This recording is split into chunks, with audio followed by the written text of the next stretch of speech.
ইস্টবেঙ্গল আইএসএলের পর Durand কাপেও champion হলো। আইএসএলটা অবশ্য গত মরশুমের টুর্নামেন্ট, ডুরান্ড কাপটা এই মরশুমের কার্টেন রেজার বলা যায়। চারিদিকে উৎসব, সকালে পতাকা উত্তোলন হলো, মিষ্টি বিতরণ হলো। গতকাল যুব ভারতীতে লোকে লোকারণ্য, সকলে পাগলের মতো আচরণ করছেন আনন্দে। কিন্তু আলোর নিচেই যে বিশাল অন্ধকার।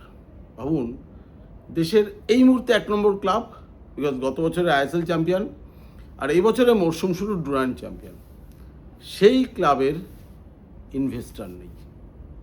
এটা কি কার লজ্জা? এটা কি শুধু ইস্টবেঙ্গল ক্লাবের লজ্জা, না আমাদের ভারতীয় ফুটবলের সঙ্গে যারা জড়িত লক্ষ লক্ষ মানুষ তাদের লজ্জা? এটা কি প্রশাসকদের লজ্জা, না আমরা যারা লক্ষ লক্ষ মানুষ যারা ভারতীয় ফুটবলের সঙ্গে জড়িত, রেগুলার ভারতীয় ফুটবলের কথা বলি, বাংলার ফুটবলের কথা বলি? ইস্টবেঙ্গল তার শুধু বাংলার ক্লাব নয়, ভারতীয় ফুটবলের অন্যতম পীঠস্থান।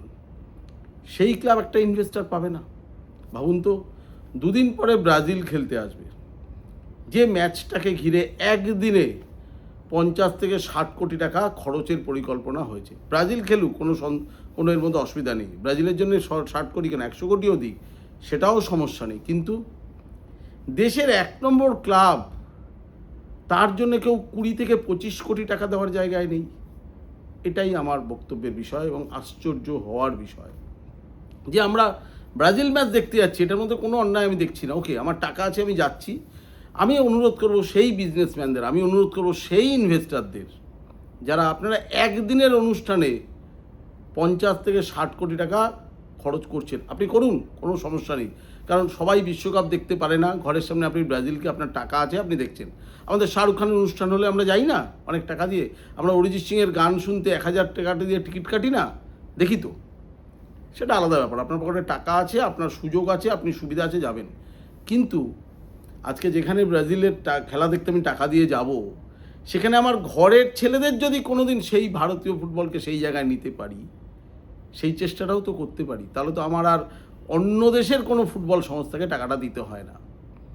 আমি তো একটা দিনের জন্য 50 থেকে 60 কোটি টাকা খরচ হয়ে যাবে ব্রাজিলের জন্য। আর সেই টাকাটা পেলে, সেই টাকাও দরকার নেই, 25 থেকে 30 কোটি টাকা ইনভেস্টার পেলে ইস্টবেঙ্গল সারা মরশুমে ফুটবল খেলতে পারবে। অর্থাৎ ইনভেস্টাররা ভারতের এবং ব্যবসায়ীরা বা স্পন্সরাররা একদিনে যে টাকা খরচ করতে প্রস্তুত হয়ে রয়েছেন, একটু তার থেকে দিন না ইস্টবেঙ্গলকে। তাহলে তো এই যে এত লক্ষ লক্ষ, আপনি দেখুন কাল ইস্টবেঙ্গল গ্যালারিতে দেখেছেন সমর্থক, লক্ষ লক্ষ সমর্থকরা চারদিকে কাল উৎসব করেছে। গ্যালারিতে ডেফিনেটলি অত লোক ঢোকার সুযোগ ছিল না। তাহলে যে ক্লাবটিকে নিয়ে বাংলার যে দুটো ক্লাব ইস্টবেঙ্গল ও মোহনবাগান, মানুষের এই পাগলামি, তাতে মোহনবাগানের ইনভেস্টার আছে। ইস্টবেঙ্গলের যে এত সমর্থক সারা পৃথিবীতে, বিশ্বে, এই যে কাল এত হাজার হাজার সমর্থক, আপনারা যারা স্পন্সর, আপনারা যারা ইনভেস্টার, আপনারা একদিনে যদি এত টাকা খরচ করতে পারেন, তো ইস্টবেঙ্গলের সঙ্গে এত সমর্থক জড়িত, তাদের মাধ্যমে আপনাদের ইনভেস্ট করলে সত্যিই কি ব্যবসায়িক লস হয় সেটা?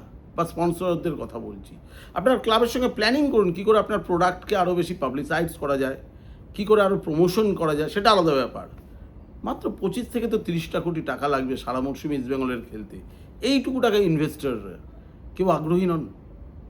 ভাবতে পারেন, দেশের 1 নম্বর ক্লাব যেহেতু আইএসএল জিতেছে, এই মুহূর্তে ডুরান্ড জিতেছে এবং এএফসিতে আগের দিন জিতেছে কুয়েতের দলের বিরুদ্ধে, অর্থাৎ দেশকে রিপ্রেজেন্ট করছে দেশের বাইরে, ইন্টারন্যাশনালি এএফসিতে রিপ্রেজেন্ট করছে দেশের ইস্টবেঙ্গল ক্লাব। মেয়েরাও ভালো রেজাল্ট করছে এএফসিতে, অর্থাৎ দেশকে রিপ্রেজেন্ট করছে ইস্টবেঙ্গল ক্লাব। সেই ক্লাবের ইনভেস্টার নেই। এটা ভারতীয় ফুটবলের পক্ষে কত বড় লজ্জা ভাবুন তো। লজ্জাটা আপনাদের শুধু না, আমাদেরও, যে আমরা নিশ্চয়ই কোথাও ব্যর্থ, যে আমরা ব্রাজিল ম্যাচে এই 5,000, 10,000, 12,000 টিকিট দিয়ে, টাকা দিয়ে টিকিট দিয়ে অবশ্যই দেখবো। ভিনিসিয়াস জুনিয়রকে কেন দেখবেন না? সবাই তো ওয়ার্ল্ড কাপ যাওয়ার সুযোগ পায় না। কিন্তু তার থেকে একটা অংশ আমরা ইস্টবেঙ্গল ক্লাবকে দিতে পারি না? যে স্পন্সরার ব্রাজিল ম্যাচে 5 কোটি, 6 কোটি, 10 কোটি, যাই দিক, দেবেন তো। তার মানে আপনার টাকা আছেন, আপনি একদিনে, আমি জানি না তার কোন প্রোডাক্ট নিয়ে একদিনে মারাত্মক পাবলিসাইজ করে দিতে পারবেন, মারাত্মক পাবলিসিটি করতে পারবেন। কারণ একটা দিন তো, আর ইস্টবেঙ্গল ক্লাব সারা বছর ধরে আপনার পাবলিসিটি দেবে, তাই না? তো সেই ক্লাব, দেশের 1 নম্বর ক্লাবের কাছে ইনভেস্টার নেই। ভাবুন, আজকে ইস্টবেঙ্গল কর্তাদের হন্যে হয়ে ঘুরতে হচ্ছে ইনভেস্টার পাওয়ার জন্য, স্পন্সর পাওয়ার জন্য। দেখুন, এই যে ইমামি স্পন্সর বলে যেটা বলা হচ্ছে, এটা ওইভাবে দেখাটা ঠিক হবে না। যদি সেরকমভাবে হতো, ইস্টবেঙ্গল এবং ইমামি যৌথভাবে বসে একটা সাংবাদিক সম্মেলন করে ঘোষণা করতো। ঘটনাটা কী হয়েছে বলি, শুনুন। ইস্টবেঙ্গল ক্লাব গত বছর মানে ইমামি ইস্টবেঙ্গল আইএসএল চ্যাম্পিয়ন হওয়ার জন্য ফেডারেশনের কাছে 1,30,00,000 টাকা পুরস্কার বাবদ পায়। এবছর ইস্টবেঙ্গলের আইএসএল পার্টিসিপেশন ফি 1,10,00,000। তো ইস্টবেঙ্গল প্রথমে জানিয়েছিল এএফএফকে, প্লিজ টাকাটা অ্যাডজাস্ট করে দিন, আমরা দিতে পারছি না। ইমামি জানায় যে না, অ্যাডজাস্ট হবে না, ওটা আমাদের দিতে হবে। ইন দ্য মিন টাইম তাহলে ইস্টবেঙ্গল দেবে কোথা দিয়ে? ডেট চলে যাচ্ছে। সো ইস্টবেঙ্গল এএফএফকে বলে আমাদের পক্ষে সম্ভব না, আপনি ক্ষমতা থাকলে টাকা ছাড়াই করুন। সো এএফএফ বলে তাহলে আমার অ্যাডজাস্ট করতে হবে। এরপরে ইস্টবেঙ্গল ইমামি কর্তারা বসেন যে এইটা প্লিজ আমাদের পার্টিসিপেশন ফিস। ইমামি বলেন ঠিক আছে, ওটাই আমাদের তাহলে স্পন্সরশিপ পাবো 1,30,00,000, সেটা ইমামি নেবে না, তার সঙ্গে তো আরও কয়েক লক্ষ কিছু দিয়ে দেবে, টাকা আরও দিয়ে দেবে, কিন্তু সেটা ওই প্রাইজ মানির টাকাটা অ্যাডজাস্ট হয়ে গেল। এটার জন্য ইস্টবেঙ্গলে যে ইমামি বিশাল স্পন্সর হয়ে এলো বা স্পন্সরশিপ করলো, এরকম ব্যাপার না। ইস্টবেঙ্গল আর্থিকভাবে যে অন্ধকারে ছিল সে অন্ধকারেই আছে, এবং ক্লাব কর্তারা স্ট্রাগল করছে ইনভেস্টার পাওয়ার জন্য। কিন্তু হতাশা বা লজ্জা এটাই ভারতীয় ফুটবলের, যে একদিকে আমি ব্রাজিল ম্যাচের জন্য একটা আলোকোজ্জ্বল পরিবেশ, কোটি কোটি টাকা খরচ একটা দিনকে ঘিরে, আর সারা বছর যে ক্লাবটা চলবে তার জন্য তার অর্ধেক টাকা, অর্থাৎ ব্রাজিলের জন্য যদি 50 থেকে 60 কোটি টাকা খরচ হয়, ইস্টবেঙ্গলের জন্য 25 থেকে 30 কোটি টাকা লাগবে সারা মরশুমের জন্য। যে টিমটা দেশকে রিপ্রেজেন্ট করছে বিদেশে, যে টিমটার মেয়েরা পর্যন্ত রিপ্রেজেন্ট করছে বিদেশে, যে টিমটা এই মুহূর্তে ভারতীয় ফুটবলের মানে এই মুহূর্তে সাফল্যের নিরিখে 1 নম্বর, যে আইএসএল জিতে আবার ডুরান্ডাও চ্যাম্পিয়ন হলো, অথচ সেই ক্লাবের ইনভেস্টার নেই। কতটা হাস্যকর ব্যাপার বলুন তো। কাল এই যে হাজার হাজার সমর্থকরা মাঠে এলেন, কোথাও দাবি তুলেছেন।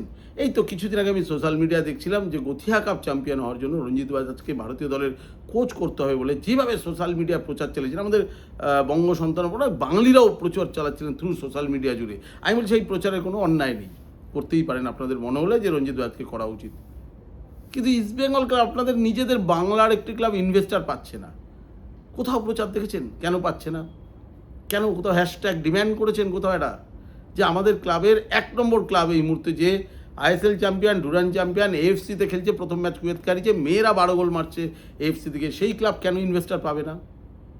কোথাও ডিম্যান্ড তুলেছেন সোশ্যাল মিডিয়া জুড়ে সবাইকে ট্যাগ করে যে প্লিজ ব্রিং ইনভেস্টর?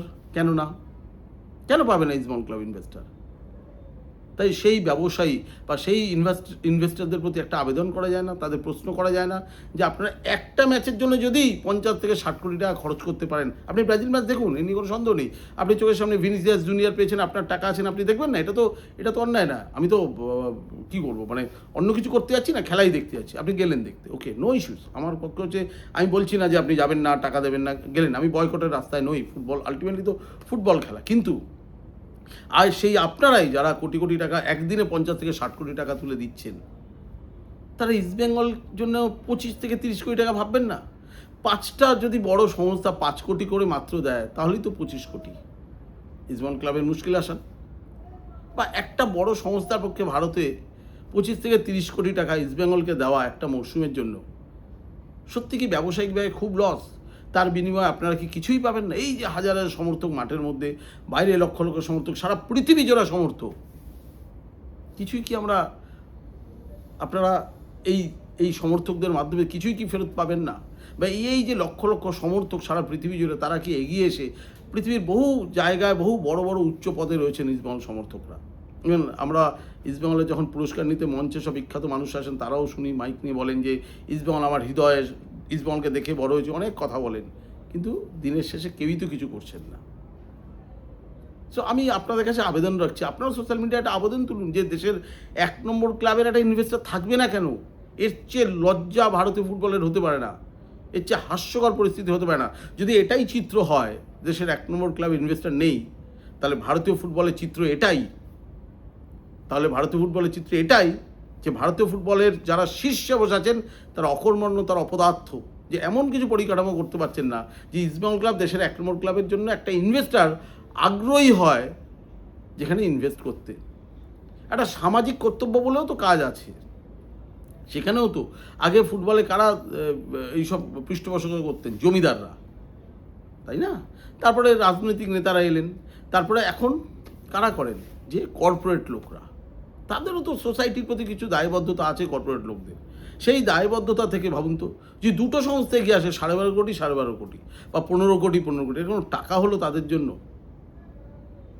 যদি আমি আবার বলছি, ব্রাজিল ম্যাচে যান, টাকা খরচ করে দেখুন, নো ইস্যুস, কিন্তু একটা ব্রাজিল ম্যাচে যদি আপনি 50 থেকে 60 কোটি টাকা খরচ করতে পারেন, সেই সংস্থাদের বলছি সারা বছরে ইস্টবেঙ্গলে খরচ হবে 25 থেকে 30 কোটি টাকা। প্লিজ একবার ভাবুন, ইস্টবেঙ্গল শুধু বাংলার ক্লাব নয়, এটা দেশের ক্লাব। আর যদি বাংলারও ভাবুন, বাংলারও কোনো শিল্পপতি নেই বা ইনভেস্টার নেই যে চলুন 5 জন মিলে 5 কোটি দিয়ে আমরা ইস্টবেঙ্গল ক্লাবকে এগিয়ে নিয়ে যাই। আমারই তো বাংলার ক্লাব যে এই মুহূর্তে আইএসএল চ্যাম্পিয়ন, ডুরান্ড চ্যাম্পিয়ন এবং এএফসিতে খেলছে। ভেবে দেখবেন, যদি আপনাদের কিছু মনে হয় তাহলে অবশ্যই এগিয়ে আসুন ইস্টবেঙ্গলে। আজকে ইস্টবেঙ্গলের জন্য আসুন, কালকে যদি আরেকটা বাংলার ক্লাব এরকম জায়গায় পৌঁছয়। কারণ সত্যি তো ইস্টবেঙ্গল নিজে ফ্যান, তার ধারে কাছে তো ভারতীয় ফুটবলে কেউ আসতে পারেনি। যদি কেউ কোনোদিন আসতে পারে, তার জন্যও ভাবতে হবে। ইস্টবেঙ্গলের ব্যর্থতা মানে কিন্তু শুধু ইস্টবেঙ্গলের ব্যর্থতা না, এটা কিন্তু বাংলার ফুটবলের ব্যর্থতা, মোহনবাগানের ব্যর্থতা, ভারতীয় ফুটবলের ব্যর্থতা। কারণ ইস্টবেঙ্গল ছাড়া মোহনবাগান হয় না, মোহনবাগান ছাড়া ইস্টবেঙ্গল হয় না।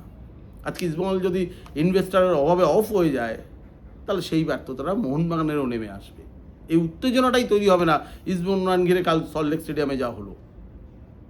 আমি আরেকবার বলছি, সেই সংস্থাদের প্রতি, সেই ইনভেস্টারদের প্রতি, সেই স্পন্সরদের প্রতি আপনারা ব্রাজিল ম্যাচে টাকা দিচ্ছেন দিন, যে একবার ভাবুন, একটি ম্যাচে গিয়ে আপনারা টোটাল 60 কোটি টাকা খরচ করছেন, 50 থেকে 60, একটি ম্যাচ, সাময়িক উত্তেজনার 90 মিনিটের ম্যাচ।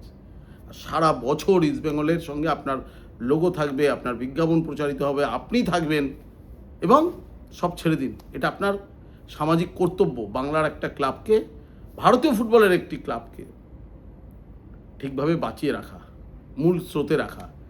তবেই তো আপনি কর্পোরেট, তবেই তো আপনি সেই জায়গায় রয়েছেন যে সামাজিক কর্তব্য আপনার কিছুটা করা সাজে।